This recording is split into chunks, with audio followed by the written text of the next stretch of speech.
in force. That's because these weather fronts continue to push into these areas, but they will slowly start to sink southwards throughout this evening. So there's some further heavy rain to come, particularly for western Scotland, northwestern England, parts of Cumbria. But overnight tonight, that rain band is going to sink southwards into Wales, parts of the Midlands. And then once it reaches the south coast of England, well, that's where it will stay for much of Thursday. Further north, though, it's going to be a much drier and brighter start. But with brisk southwesterly winds and that mild air, it's going to be a very mild start to the day tomorrow. And actually, it's going to be a pretty dry and bright day, particularly for northern and eastern areas of the UK, northeastern areas of Scotland, the east coast of northern England as well. And later on, the southeast will see quite a lot of dry and bright weather, and it'll feel quite warm in that sunshine. Further south, though, across the south coast, it's going to be a much cloudier day, a bit cooler here, but still fairly humid with some outbreaks of drizzly rain through the day. Overnight on Thursday night, this area of rain will push into parts of Northern Ireland and then into Scotland later on Friday. So it'll be another fairly wet day for much of the northwest. Further south, though, it should stay fairly dry and bright through Friday, and it should stay on the milder side of things as well. Looking ahead to the weekend, further rain arrives into the northwest, but it should stay dry in the south.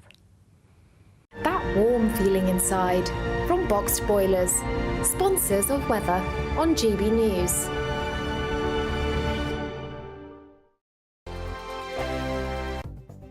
The latest GB News travel. Good afternoon, I'm Gary King. In Hampshire, the westbound M27 looking busy after an earlier breakdown around junction 4 at the M3. In Surrey, the anti-clockwise M25 looking busy following an accident still on the hard shoulder anti-clockwise just before junction 12 at the M3. Delays though going back towards Heathrow Terminal 4 at junction 14. Hertfordshire on the clockwise M25, there's a lane closed and delays after a breakdown around at junction 17 at Maple Cross. Delays back towards 16 at the M40. West Yorkshire, the southbound M1, there's a lane closed and delays after an accident between junction 40 at Ossett and junction 39 at Wakefield. And in West Lothian, the westbound M8 looking busy. There are 2 lanes closed after an accident westbound around junction 3A at Bathgate. You can stay up to date throughout the day by visiting our website gbnews.com. Variety Cruises have been sailing since 1942, and thanks to them, you could set sail in 2025. You have the chance to win a 7-night small boat cruise for 2 worth £10,000. With your flights, meals, drinks and excursions included, you can choose from any one of their 2025 Greek adventures and find your home at sea. You'll also win an incredible £10,000 in tax-free cash that you can use to make this summer spectacular. We'll also treat you to these luxury travel gifts. For another chance to win a prize worth over £20,000, text prize to 63232. Text costs £2 plus 1 standard network rate message. Or post your name and number to GB04 PO Box 8690 Derby DE1 9TT. UK only. Entrance must be 18 or over. Lines close at 5 p.m. on the 26th of April. Full terms and privacy notice at gbnews.com/win. Please check the closing time if listening or watching on demand. Good luck. I'm Christopher Hope. And I'm Gloria Di Piero, bringing you PMQ's live here on GB News. Whenever Parliament is in session on a Wednesday at midday, we'll bring you live coverage of Prime Minister's questions. We'll be asking our viewers and listeners to submit the questions that they would like to put to the Prime Minister, and we'll put that to our panel of top politicians in our Westminster studio. That's PMQ's live here on GB News, Britain's election channel. 2024, a battleground year. The year the nation decides. As the parties gear up their campaigns for the next general election. Who will be left standing when the British people make one of the biggest decisions of their lives? Who will rise? And who will fall? Let's find out together. For every moment, the highs, the lows, the twists and turns. We'll be with you for every step of this journey. In 2024, GB News is Britain's election channel.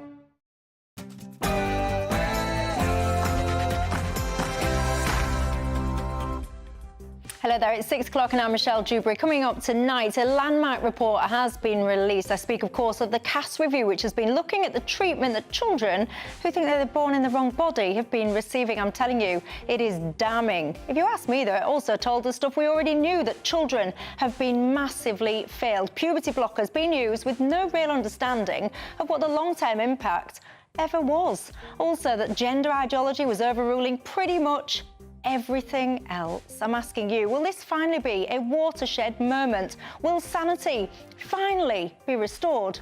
Or will nothing actually change? Also tonight, the ECHR have ruled that governments have a duty to protect us people from climate change after a group of women in Switzerland successfully claimed that not doing so was a breach of their human rights. Do you agree with that or not? Also, let me ask you this. Do you think being working class is the biggest barrier to career success or not? And last but not least, get this, the baby boomers are being described as the luckiest generation in history. Are they or not?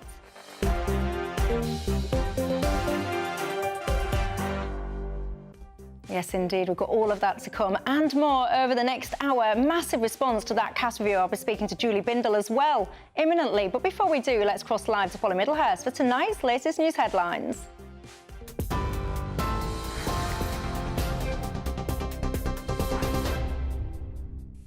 Michelle, thank you and good evening to you. Well, today, the former chairman of the Post Office Mediation Scheme has described the wrongful prosecution of sub-postmasters across the UK by the Post Office as the greatest scandal he'd ever seen. And he's called for a re-evaluation of the justice system itself. Sir Anthony Hooper told the Horizon IT inquiry, "We've had many miscarriages of justice, but nowhere as many as these."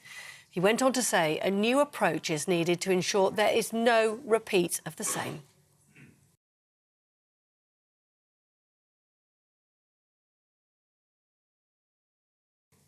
Our apologies, that clip doesn't appear to be rolling. We will get that for you in our next hour of news. Meanwhile, pro-Palestine protesters have sprayed red paint all over the Ministry of Defence in London today. Youth Demand and Palestine Action jointly carried out the move on Wednesday, demanding both Conservative and Labour parties commit to imposing a two-way arms embargo on Israel. The Metropolitan Police have confirmed 5 people were arrested for criminal damage and are in custody. Well, the Defence Secretary, Grant Shapps, has weighed in, saying the armed forces can't and won't be intimidated, adding those inside the Defence headquarters stand up to dictators and terrorists every day. And he goes on to say those targeting us today are the opposite, cowardly criminals who I'm glad to see arrested. Now, children's gender care on the NHS has been based on weak evidence and has been branded scandalous by the Shadow Health Secretary after the publication of a new study today. The Cass Review says children are being let down by remarkably weak evidence and calls for gender services for young people to match the standards of other NHS care centres.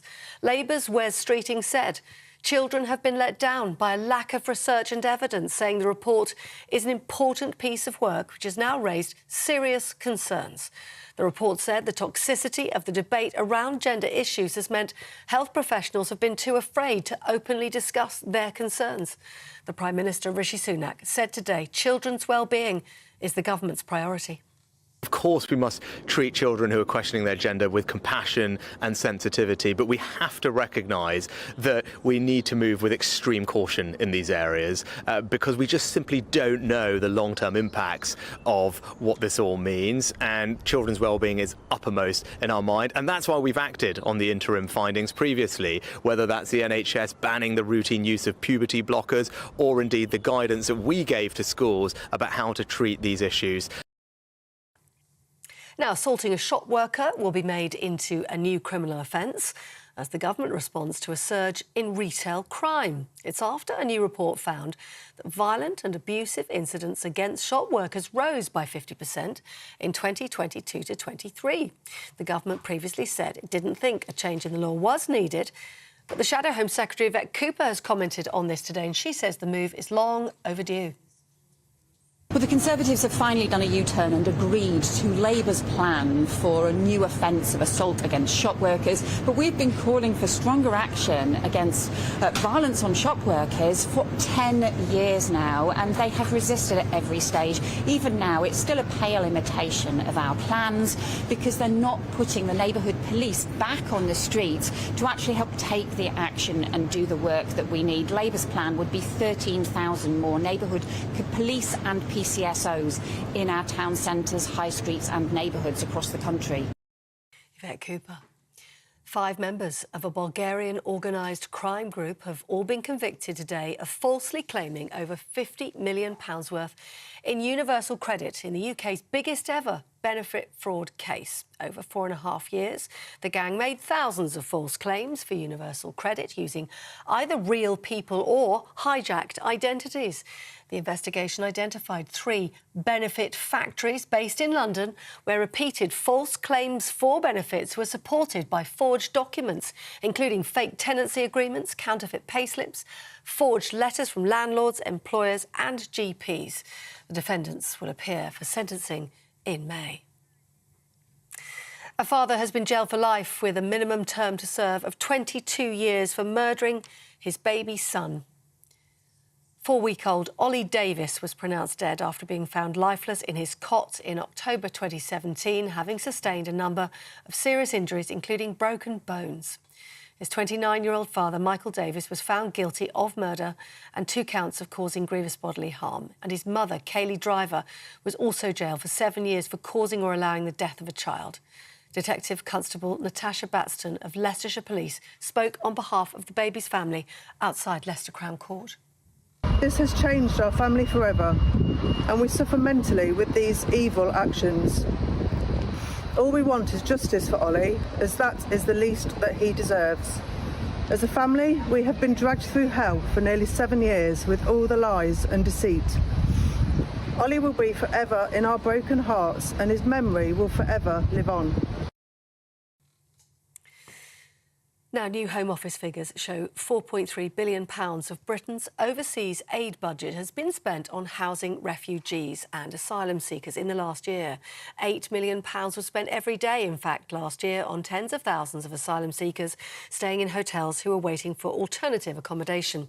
James cleverly says 150 migrant hotels will now close by May and will be returned to their communities.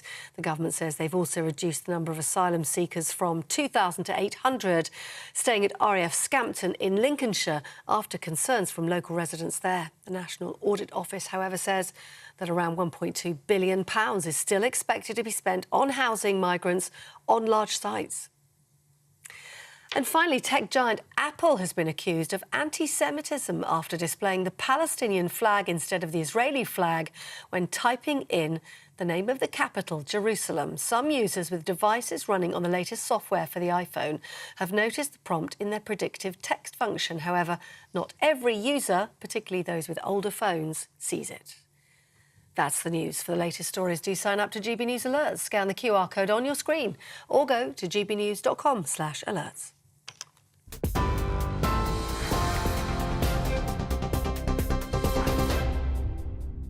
Thank you very much for that, Polly. I am Michelle Dewberry and I am keeping you company until 7 o'clock tonight. Alongside me, my panel, I've got the Conservative life peer in the House of Lords, Daniel Moylan, and the political commentator, Jonathan Liss. Good evening to both of you. You're very welcome tonight. You know the drill, don't you? It's not just about us three in the studio. It's very much about you guys at home as well. What's on your mind tonight? We've got some tough topics for you tonight. And I could tell you, divided opinion on pretty much all of them from my panel, and I suspect among you guys at home as well, so you know the drill. I want to hear from you tonight. You can get in touch with me and send me your views. You can post your comments, of course. This new way that we're doing things, we're down with the kids when it comes to modern technology here on GB News. Go to the website, gbnews.com/your-say. That's how you can get in touch with us. I'll be reading some of those out. Of course, you can also get in touch with us on Twitter or X or whatever it wants to call itself these days. Our handle there is at GB News. But of course, I've got to start the programme tonight with what I would call one of the biggest medical scandals of our time. A very long-awaited report has been released today. It's been called the Cass Review. It's been conducted by the paediatrician Dr. Hilary Cass. And long story short, it was looking at how young children who essentially were thinking that they were born in the wrong body, what kind of treatment have they been receiving when it comes to the NHS? Now, let me tell you now, the the reports, the outcome of that report is damning. I do also have to say, though, it did say some of the things that many people have been saying for a very long time. It speaks of the toxicity that surrounds that whole debate. It speaks of the fact that actually when you're trying to use puberty blockers to essentially stop puberty, guess what, folks? The long-term harms associated with doing that were not really understood. As I say, many people have been saying this, shouting this from the rooftops for a very long time, to quite a lot of personal detriment, I have to say. Well, one of those people that have been shouting from the rooftops about this subject joins me now. I can speak to live the feminist, author and journalist Julie Bindel. Thank you, Julie, for your time. I've read your piece in the Daily Mail today where you respond to this report at length. I found it very interesting. For anyone that hasn't seen this, your piece, can you just give me, what is your initial reaction to that report?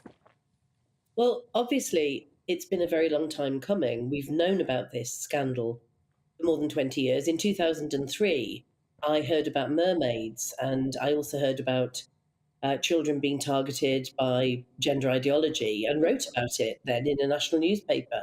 So this was over 20 years ago, and I know that clinicians had been also trying to blow the whistle about practice back then. But therefore, my reaction is, yes, some relief that at last the era of no debate and this Stalinish shutdown of a differing opinion has come to an end.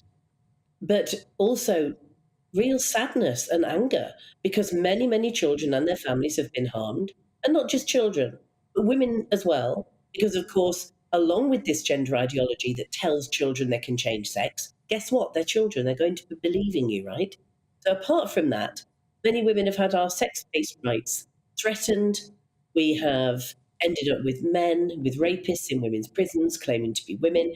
We've ended up seeing the dreams and hopes of young sportswomen dashed because men who claim to be women, have taken their place, and all other manner of atrocities under the name of trans rights. So it shows that the Cass report does show that there's been, what's phrased as a toxic debate. But let's never forget, the toxicity is coming from one side. And this was never a debate.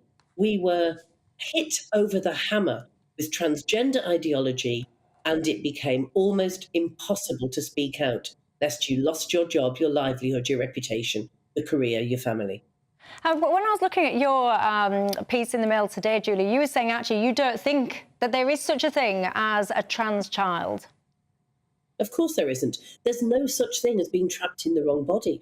Of course there are children that feel desperately unhappy with their bodies. We understand that puberty is a nightmare to go through. All of us that are post-pubescent remember that time transitioning from childhood to adulthood as very painful and uncomfortable and often uncertain. But we have understood that self-loathing and self-harm in the guise of anorexia, for example, and other eating disorders, comes along with that, journey into puberty. And we would treat that as a mental disorder, as a problem, a psychological problem. We didn't take a surgeon's scalpel or ingest those girls going through those terrible illnesses and conditions with harmful hormones. We didn't feed into their fantasy that they were a different species or the opposite sex. So there is no such thing as a trans child, in the same way as the idea of transsexuality, as it used to be known as, only exists in the minds of extremely conservative, deeply sexist clinicians, sexologists, psychologists, and the like, who believe that if you don't act as a real man or a real boy, or a real girl and a real woman, you must be trapped in the wrong body. Let's fix it. That's why we see the highest number of sex change operations being performed in countries like Iran, because being gay or lesbian is so unacceptable, or being gender non-conforming is so unacceptable, that they seek to fix it by surgery and by claiming that this person is actually the opposite sex. It's crazy. Well, I've noticed, I've been looking at the reaction to this, bizarrely, I mean, because often, these kind of reports, they divide people based on where they are on the political spectrum, but actually this report seems to have united people across the political spectrum. I couldn't help but notice I've seen quite a lot of reverse ferrets happening on social media with people today, but I wonder, do you think anything will actually change because of this report or not? Yes. I mean, the fact that we've all been under some ideological cosh, well, not all, many are driving this, and the Liberals have stayed silent for a long, long time, capitulating in the most cowardly manner, watching those of us desperately trying to expose this harm to children and adult women from the sidelines. But things will change, yes. It has now been exposed that children were being given harmful drugs, not based on weak evidence, but based on no evidence, or based on evidence that they are harmful. It is harmful to give children puberty blockers. Cross-sex hormones are irreversible. And so what will change is that the cat is out of the bag. We now understand that there's been something like a 5,000% increase in girls, young women presenting at gender clinics, like from, I think, about 50 a few years previously, because it's a social contagion. Because they have been given the idea that a one-stop shop, quick fix solution to their myriad of problems that comes with being a girl and a young woman can be fixed by going down the gender clinic, and on top of that, you will get loads of attention and you will be seen as the kid on the block. And your school teachers allow you to do that because they don't have to tell their parents, they think. Loads of teachers are trans activists and they allow girls to go to school, for example, call themselves by a boy's name and demand that they're known by he, him pronouns. Yeah, indeed. It's very concerning stuff. Julie Bindler, thank you very much for your reaction. Jonathan, of course, you have followed this report too. What's your thoughts on it? Well, I mean, just in response to what Julie just said, I mean, Julie is very lucky that she has not had gender dysphoria. I'm very lucky that I have never had it in many ways. She doesn't have a monopoly on the experience of being a woman, just as I didn't have a monopoly of the experience of being a man. And there are many different people who fit into many different categories. And I think that there is a moral panic currently going on about trans rights or trans people as there was 30 years ago about gay people. And the same terminology was used then about social contagion. The fear of gay people in 30 years ago was that sort of gay people were secretly paedophiles, and if one gay person happened to be a paedophile, that somehow confirmed the prejudice in much the same way that if a trans woman actually does turn out to be a sex offender, that is somehow a representation of all trans women. I think that we have to be very, very careful and very understanding and not tar people with different brushes. I think that there are... Do you think you can change your biological sex? So do you actually agree with this notion that a little boy can essentially become a little girl? I think that there are many different ways to be a man and many different ways to be a woman, and that sex and gender aren't necessarily the same thing. But my question was, do you think you can change your biological sex? Obviously, I don't think that you can change your chromosomes, if that's what you're asking me, but I do think that trans women are women and trans men are men. So that's the answer to your question. No, it's not, because when I'm asking you about biological sex, so for example, you're Jonathan, you're a biological male, I'm assuming.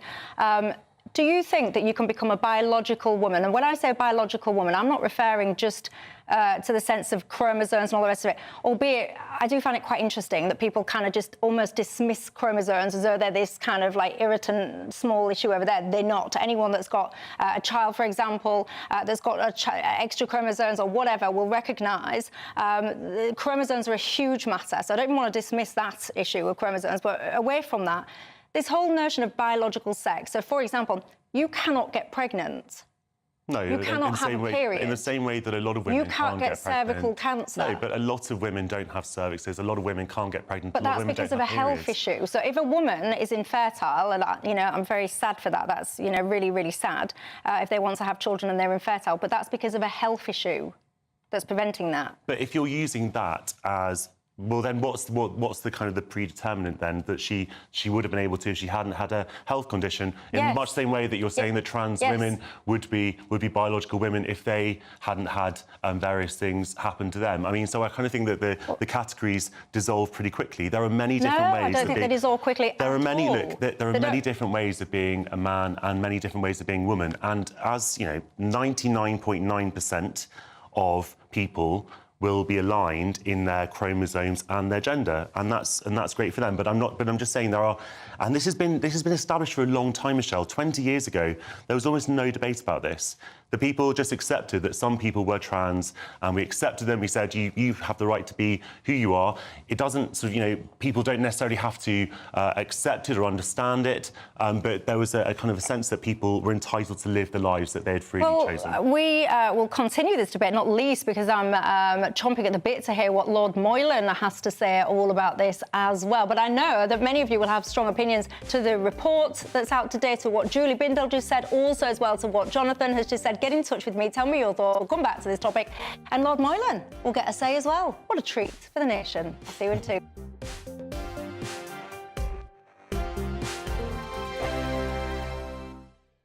This is GB News, Britain's news channel. Offline and overlooked. That's what Age UK say millions of British pensioners are. Why? Because they cannot or won't access the internet. It's leading to digital exclusion. So the charities campaigning for public services like banks, utilities and even the NHS to maintain a more human approach. Everything's online. People assume you've got a smartphone with a mobile number and an email, and without that you don't exist in this world anymore. We've got to try and get the government to see that it's so important to make people feel that they belong, because there's a feeling that the older generation just feel that they're forgotten, they're in the way, and we already know that anyway, but it's just another reason for them to feel that they're not wanted. They'll just accept it and they'll say, well, that's it, I can't do it anymore. And that's it, whereas other people would be really kicking and screaming. So we need to be the voice for older people. Despite digital technology playing an increasing role in our lives, around 1 in 5 over 65s in the UK don't use the internet. Thornycroft Centre in Pontefract, West Yorkshire, provides a space for this age group to socialise and get help to go online. I'm not right good with mobiles, so when you mention anything about online, I ain't a clue what you're talking about. The closure of thousands of banks is also detrimental to the older generation. A lot of our members what come, they tend to use cash. They don't like to use bank cards. I think a lot of it's trust or the lack of knowledge. They don't understand how it works. I think they're very vulnerable as well with online. It's really important that they're aware how to use it and how to use it safely. So, in an online era, it's still crucial for many to have an offline option. I'm Andrew Doyle. Join me at 7 o'clock every Sunday night for Free Speech Nation, the show where I tackle the week's biggest stories in politics and current affairs with the help of my 2 comedian panellists and a variety of special guests. Free Speech Nation, Sunday nights from 7 on GB News, the People's Channel, Britain's news channel.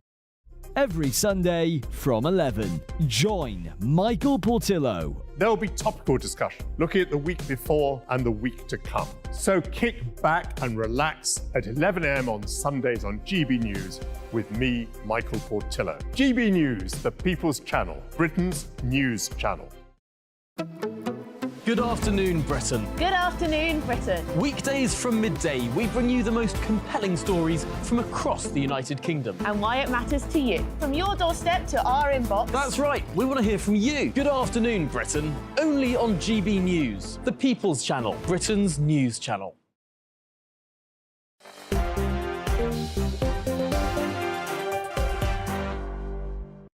Hi there, I'm Michelle Dewberry and I'm with you till 7 o'clock tonight. We've just touched on the opening topic. It's a big one, the cast review. We're going to continue that conversation. Alongside me, my panel remain the Conservative Life Peer in the House of Lords, Daniel Moylan, and the political commentator Jonathan Liss. Jonathan was just giving his perspective before the break. So I haven't heard from you yet, Daniel, so I'm keen to bring you into this conversation. I've got so much I want to say to you, so much I want to say back to you, Jonathan. I'm chomping at the bit, but I'm conscious that we need to hear from you as well, Daniel. Your thoughts on all this? Well, what Jonathan ignores is that this is fundamentally about children, this report. And it is true that 20, 30, 40 years ago, there'd be a small number of people, normally adult males, a very small number, who would have an operation that would turn them from man into a woman. What happened here is that huge numbers of teenage girls started presenting really quite suddenly in big waves, claiming they wanted to be boys. And what happened was that the NHS, on the basis of no evidence at all, I'm picking up on what Julie Bindel said, started giving them treatment, which inevitably was going to be damaging to them in terms of drugs, and often irreversible. In the case of surgery, definitely damaging and irreversible. And they started doing that on the basis of no evidence. But the NHS is meant to be a medical service based on medical science, and there was no evidence behind this at all. That really needs looking into. And that's related to the fact, and here I want to again pick up a point made by Julie, that really this whole trans thing is essentially ideological. Granted that there are a few people, in the past, but it's essentially ideological. Biological sex has a scientific and medical basis to it, which is identifiable. Gender is an ideology that has been created over the last 40 or 50 years. It's not true. It is an ideology, and the idea that we have, separately from our sex, that we have a gender is something that we do not have to believe, because it has no scientific basis whatsoever. Are you saying That's that transgender people didn't exist before the 1970s? Is that your serious contention? There have been trans people throughout human history. There have been people who are living in There are people who have had operations to change the parts of their body to make them something close from a man or a boy into a woman. That is true. And that has been part of the culture of some countries going back for centuries. Yes, but even before that the 20th is a different matter. In Europe. That is a different... Yeah, before the 20th. But in Europe even. And outside, I don't know about inside Europe, but certainly outside Europe. And in India and I believe and in places like that. So I understand that. But having an operation that changes you physically isn't the same as the ideological assertion that separately from your sex, you have this thing called gender, which is a matter of choice, and that you can opt into and out of genders. No, I don't think that's an ideological proposition. I don't think and that is new, because that wasn't... in fact, the use of the word gender itself never used to apply to people at all. It was nouns that had gender. If you looked up the Oxford English Dictionary 50 years ago, nouns had gender, people didn't. The term has been abused as part of promoting an ideology about what people are really like, and it's not true. I think it does people a huge disservice to say that how they feel very intimately about their own bodies and their own identity is somehow a product of a kind of sociology department. It is a product. Or left-wing politicians. No, it isn't. There might be some people who believe very strongly in gender ideology, as you put it. I'm not denying that for a moment. And there are people on both sides of this argument who have very, very strong agendas and are using children as political footballs. I don't discount the role of some trans activists who would also be doing that in line with some gender-critical people, and children should never be used as political footballs. That does not change the fact that there are some people, adults and children, who feel very, very strongly that they have been born into the wrong body and that they want to live a different life and have surgery to correspond with that. That doesn't mean, there will be some, that doesn't mean that there is such a thing as gender, which actually exists as a human attribute. It absolutely isn't true. It's an ideological proposition without any scientific evidence, and we can reject it. We do not have to believe it. I don't think it actually matters in terms of what But what we should be talking about is what you just mentioned. We should be talking about using... This is what this report is about using children as political footballs, about shutting down debate by deplatforming gender-critical people, like Julie Bindel, for example, who've tried to make make the case a different case. That's what this report is. Well, Julie Bindel, it's not a report about academic freedom, and Julie Bindel has multiple platforms, as we just Julie Bindel seen on is this lucky, programme. as she herself says, because she's a freelancer. She was squeezed off The Guardian. Other people have lost their jobs, but they weren't freelancers, they were employed, and they've lost their jobs as a result of their views on this. And that was part of a distinct attempt to close down debate and stop people saying what I've just said. But also, Jonathan, you've received huge abuse as well, I don't think you mind me saying.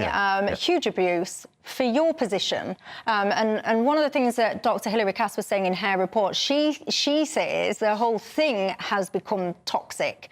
And I mean, even many people now are even wary about even getting into this topic. Yeah, and look, Michelle, I'll be honest with you, I absolutely hate coming onto TV programmes to talk about this, because I know that it is profoundly toxic, it's profoundly polarising. It used to be, until even 15 years ago, a relatively uncontroversial topic. Most people were centrists on the issue, and what we've seen is a radicalisation happening on both sides, where people have been pushed towards to take. Well, what happened, Daniel, was an American culture war which was exported to Britain. What happened in Britain is that huge numbers of kids started being processed through this factory. That's what happened. I think that's that's a really unfortunate term to use. It was not a factory. Please do not try and correct my language or shut down debate. I'm not shutting down debate. That's effectively what it was. I'm saying it's a very you offensive went term. as a child to this place, and with very few inquiries and no medical science, you were set off on a path.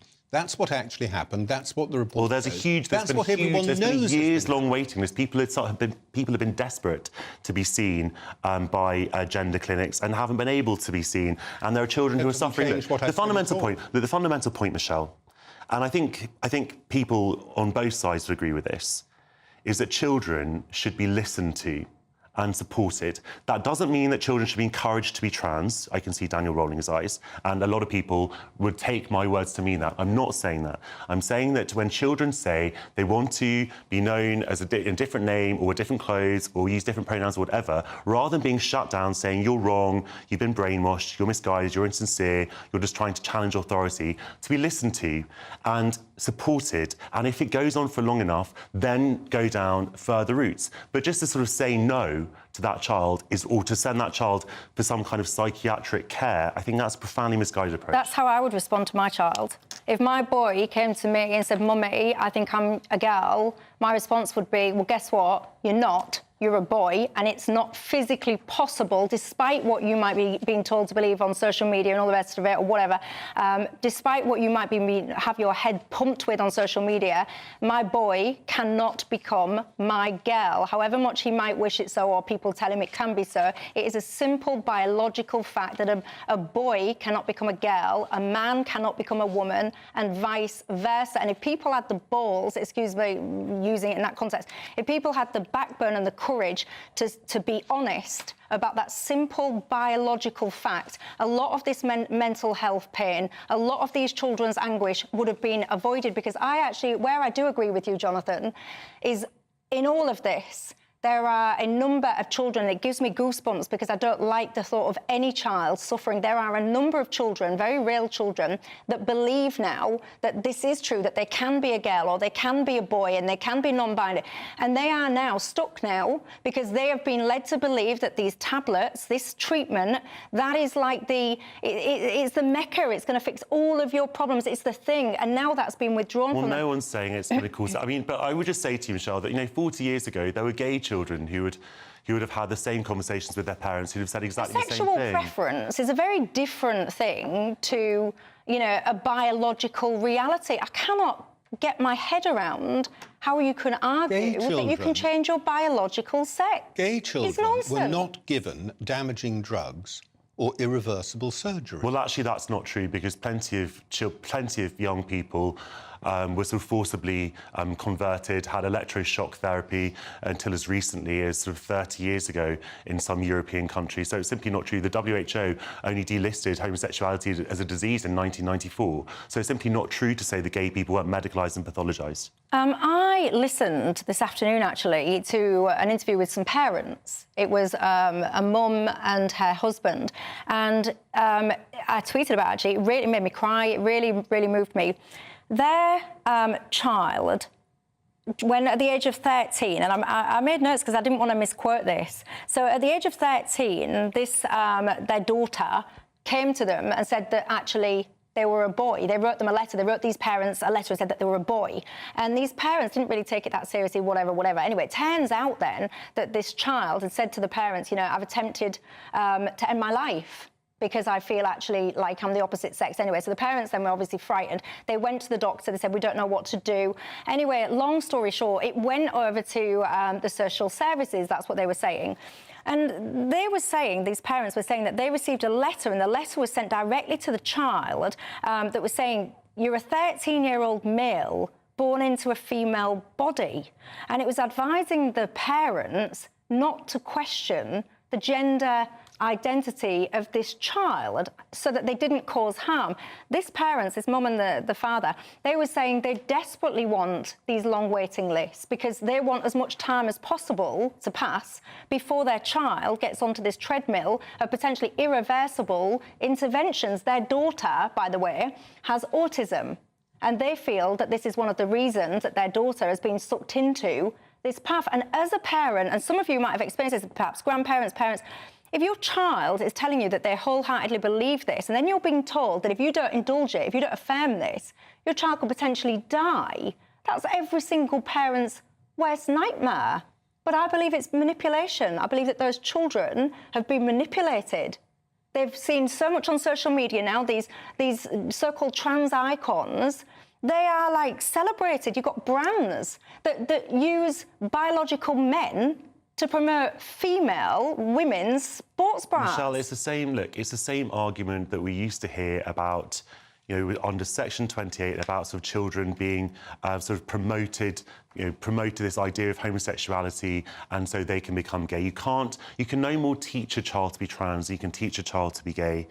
I'm not trans myself. I don't think that's true. I'm not trans myself, and I feel nothing. I feel great sort of sympathy for people who do go through this kind of distress because it must be absolutely awful for them. But I just think the answer is not to shut them down and to tell them they're wrong. And actually, Cass says herself that children have been let down, and I think that people on both sides of the argument can agree with that. The children have been let down by the NHS, and that they should have access to a great deal many more counselling options. I genuinely feel really sorry, actually, for all the children that have been caught up in this, all the families, because this is really not an easy thing to deal with. If you're affected by this, get in touch with me, because I'd love to hear how it's affecting you, your families, and how you're best dealing with it. Get in touch with me all the usual ways. Coming up after the break, lots of you are angry because I asked at the top of the show, are baby boomers the luckiest generation? And I also want to talk about a ruling in the ECHR as well that was talking about climate control. We've got it all to come. I'll see you in 2. Hello there, good evening. Well, after a rather overcast day, there's going to be more in the way of dry and bright weather on the way tomorrow. But for tonight, there's still some further rain to come. That's as these weather fronts that have lingered across the northwest continue to push into these northwestern areas, but then also sink further south to bring more southern areas some outbreaks of rain through the night. So it will stay fairly cloudy with drizzly rain continuing across northern Scotland, but this main rain band actually sinks further south into parts of Wales, the Midlands, and then it sits across the south coast by tomorrow morning. It's a much weaker feature, but it will bring a lot of cloud to these areas. Elsewhere, though, it should be a drier and clearer start to the day, but it's going to be a very mild start tomorrow. Temperatures not dipping much below 10 degrees for most areas. There will be quite a brisk southwesterly breeze overnight. Those winds should ease through the day, and actually across the east and the north, it's going to be a dry and bright day, a much better day than today, and it's going to feel quite warm in that sunshine indeed. A different story, though, across the south and west in particular, where the cloud will linger for much of the day. We could see some drizzly outbreaks of rain, particularly across the coast and over the high ground. Now for Friday, the rain returns into the northwest. In Northern Ireland, much of western Scotland will see another fairly wet day, but the rain will be much more limited compared to today. So I think many eastern areas, even of Scotland, should get away with a fairly dry day. And across the south, well, it looks like it should be staying fairly dry as well. Temperatures still on the milder side of things for the time of year. Into the weekend, it's a similar story as well. The latest GB News travel.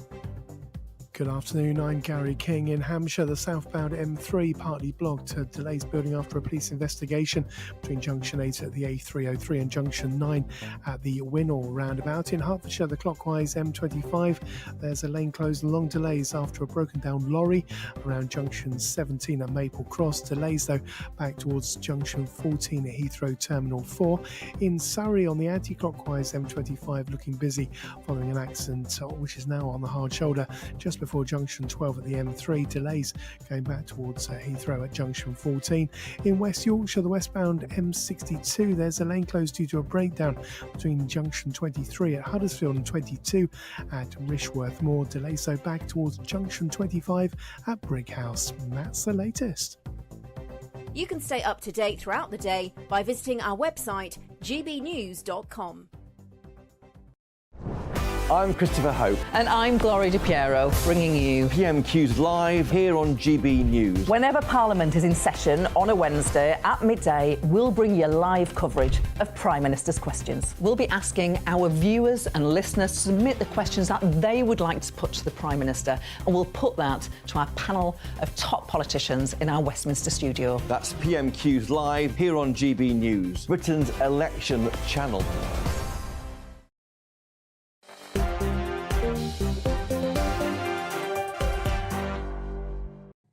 Hi there, I'm Michelle Dewberry and I'm with you till 7 o'clock tonight. Alongside me, I've got the Conservative Life here in the House of Lords, Daniel Moylan, and the political commentator, Jonathan Liss. Lots of you guys have been getting in touch.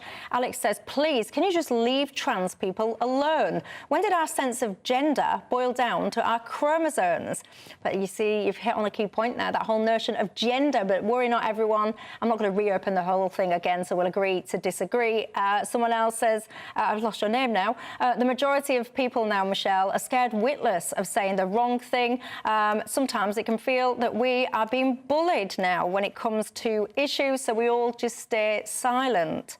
There you go. Lots of people. I'm especially keen to hear from you, though. If you are affected by this, your family, get in touch with me and let me know what's happening in your family, all the usual ways. But for now, I'll move on to different matters. A landmark ruling now has ruled that the ECHR says that governments have a duty to protect people from climate change.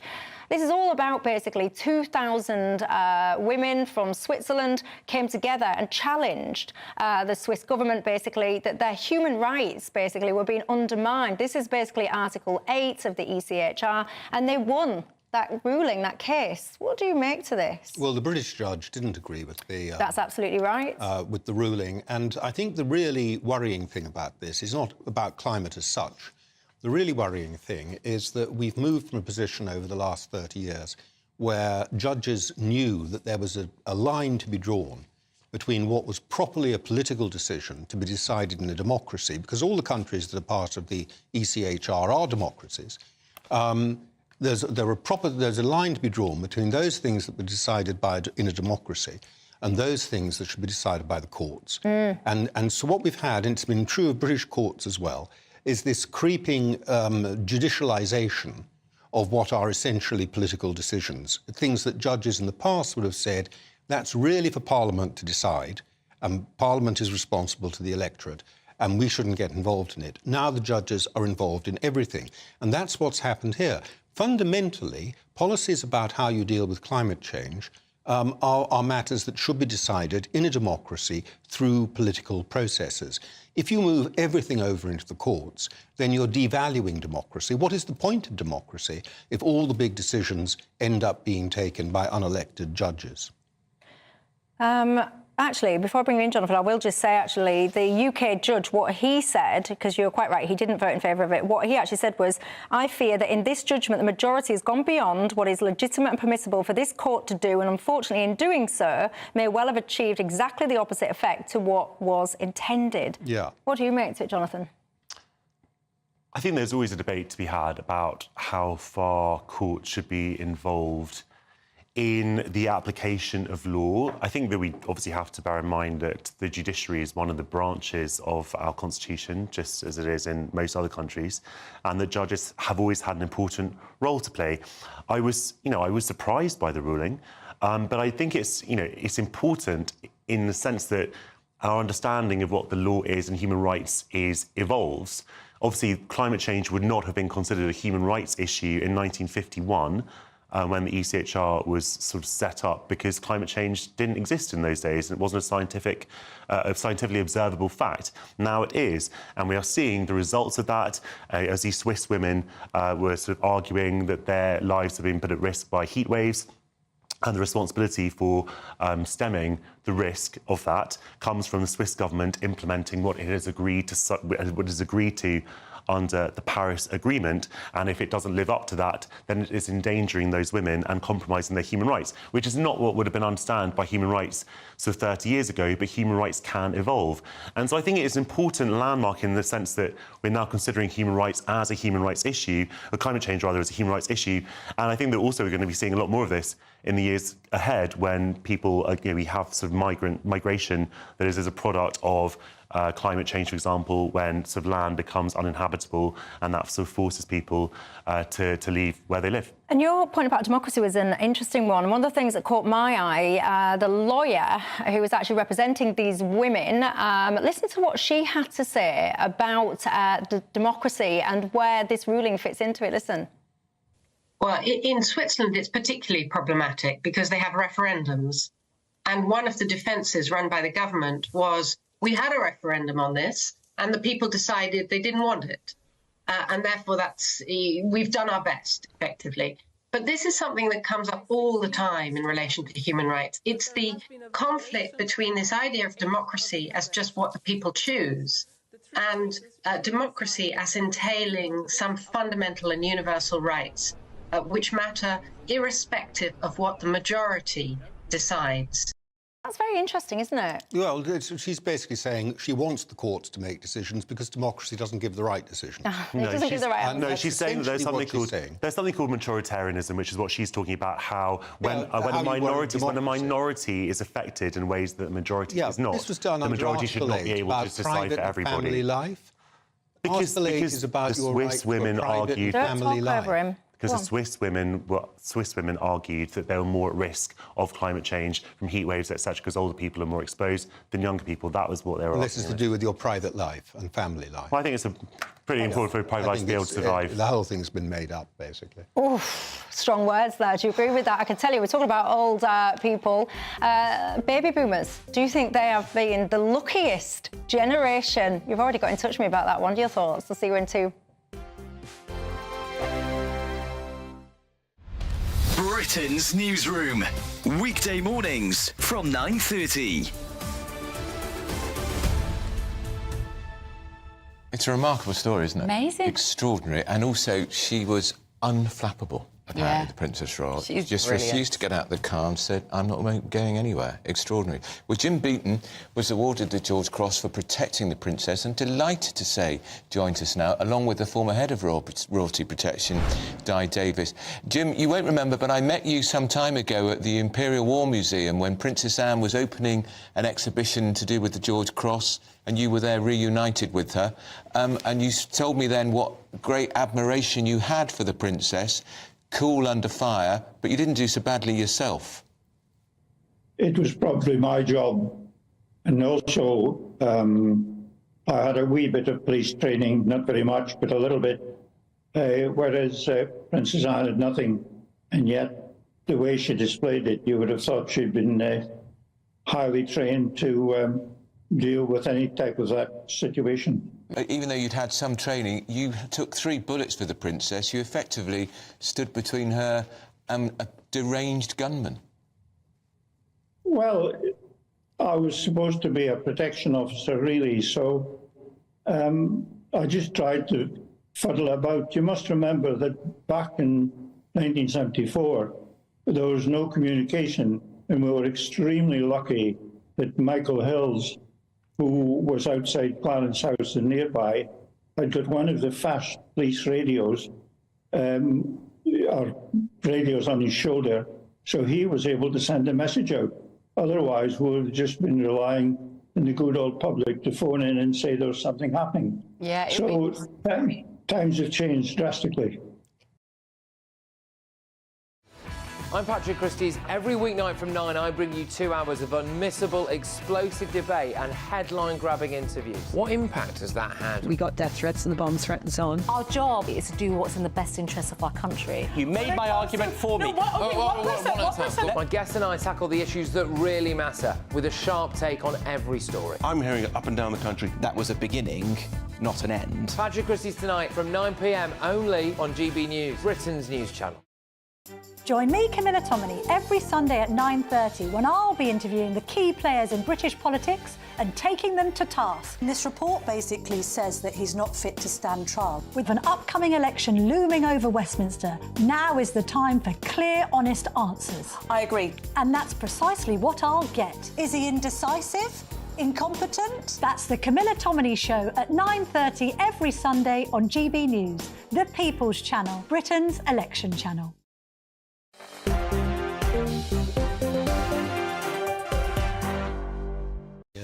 Hello there, I'm Michelle Dewberry. Until 7 alongside me, the panel. I can tell you sometimes, right, I wish it could be a fly on the wall during these breaks. I accidentally spiked up a conversation about Brexit and whether or not people regret their vote. I wish I hadn't, because that's what you could hear when we came back from the break. Very different opinions from my panel, I can tell you that. Lord Daniel Moylan alongside me, as is Jonathan Lace. This one is going to put the cat among the pigeons as well. Let's get straight to the chase, shall we? Do you think the baby boomers are the luckiest generation in history? I'm only laughing because I know that the inbox has been on fire already when I asked this question. Daniel? Well, I don't know about luckiest, but I do think the baby boomers, which includes myself, roughly, have been a very lucky generation, but not for the reason that people are going to talk about, I think, but for a different reason, and that is that we've managed to live our whole lives so far without the country actually being involved in a major war. Unlike previous generations, grandparents' generations, great-grandparents' generations, who had to go and fight and who had to live with the poverty and constraints that were involved with the war and the prospect of defeat. And I think we've been extremely lucky in that respect. I don't think it's true to say that we're massively better off. If you compare young people today, not with young people 10 years ago, but with young people when the baby boomers were growing up in the 1960s and 70s, in material terms, they are very well off. They have many things that we didn't have, and it is true, however, that they're having a massive problem getting onto the property ladder, and I entirely understand that, and a lot of their income is consumed by rent. That is to do with failure of policy in terms of building more houses and flats and homes, and that should be addressed. I understand that. But in terms of many other things, they are a great deal better off than we were when we were growing up. And I think you balance the two out, and I don't think we'll have a huge advantage in that. Jonathan? But we're very lucky to have avoided a war. Of course, look, obviously I agree with what Daniel says about we haven't had to fight in a war. I think obviously everyone can be very grateful for that. But of course, the boomer generation has been exceptionally lucky. You look at sort of 1960, and the average house I think cost £3,000, and even by the end of the 70s, it was £20,000. And look at now, it's sort of around £300,000, and in London, it's considerably more than that. And in 1960, I think it was the average cost of a house was 3 times one's annual wage, and now it's 8 or 9 times at least. It's extraordinary to me to think that as recently as the 90s, you could have quite a modest wage, quite an average job, and you could afford a house with garden. And often, if you're a man, your wife could stay at home and look after the children. You didn't need to have 2 full-time earners in that family, and that just seems completely risible to vast numbers of people from dare I say, our generation, Michelle. And that just seems like a complete pipe dream. You have professionals on quite high salaries who are living in flat shares or with their parents well into their 30s or 40s with no expectation of ever being able to afford a home. And so you have this idea that young people don't have the opportunities or incentives that were taken for granted by people who are now in their 60s, 70s, 80s, who bought these houses for minuscule sums and were then able to hoard housing wealth and to sell those houses and get on the property ladder, and have now accumulated quite significant property portfolios and assets, which they can then pass down to their descendants when they die. And it does seem unfair. It's not to say that the older generation is deliberately taken from young people. But when you look at someone of my age, for example, and what has happened in the last 15 years, first we had the financial crash and austerity, then obviously Brexit, and obviously our right, whether it will be an indisputable fact of Brexit is we don't have the right to live in European countries anymore, which a lot of people made use of before. Then obviously you had COVID, and now you have wage stagnation for 20 years and the biggest drop in living standards on record. Well, there you go. Who do you agree with? I can tell you now, a couple of, well, not a couple, more than a couple of baby boomers have been in touch. Yes, we are very lucky, says Rose. We had great upbringings. We learnt our manners and we learnt how to dress decently. That, she says, is something that seems to have been lost on a lot of people. Many people getting in touch saying we started work. Glyn says we started work when we were 15 or younger. These young lot now don't start work until they're in their mid-20s and they wonder what's going on. And Rich says, yes, Michelle, I'm a baby boomer and we're certainly lucky, mainly because we don't have long left to live, which is a great relief in this ridiculous, crazy, dysfunctional country. Bye, Eckridge. OK, all views welcome. Anyway, look, that's all I've got time for. Jonathan, thank you. Lord Moylan, thank you. And thank you to you guys at home. I appreciate your company. Don't go anywhere, though, because Nigel Farage is up next. Thank you. Night-night. A brighter outlook with Box Solar, sponsors of weather on GB News. Hello there, good evening. Well, after a rather overcast day, there's going to be more in the way of dry and bright weather on the way tomorrow. But for tonight, there's still some further rain to come. That's as these weather fronts that have lingered across the northwest continue to push into these northwestern areas, but then also sink further south to bring more southern areas some outbreaks of rain through the night. So it will stay fairly cloudy with drizzly rain continuing across northern Scotland, but this main rain band actually sinks further south into parts of Wales, the Midlands, and then it sits across the south coast by tomorrow morning. It's a much weaker feature, but it will bring a lot of cloud to these areas. Elsewhere, though, it should be a drier and clearer start to the day, but it's going to be a very mild start tomorrow. Temperatures not dipping much below 10 degrees for most areas. There will be quite a brisk southwesterly breeze overnight. Those winds should ease through the day, and actually across the east and the north, it's going to be a dry and bright day, a much better day than today, and it's going to feel quite warm in that sunshine indeed. A different story, though, across the south and west in particular, where the cloud will linger for much of the day. We could see some drizzly outbreaks of rain, particularly across the coast and over the high ground. Now for Friday, the rain returns into the northwest. In Northern Ireland, much of western Scotland will see another fairly wet day, but the rain will be much more limited compared to today. So I think many eastern areas, even of Scotland, should get away with a fairly dry day. And across the south, well, it looks like it should be staying fairly dry as well. Temperatures still on the milder side of things for the time of year. Into the weekend, it's a similar story as well. Looks like things are heating up. Boxed boilers, sponsors of weather on GB News.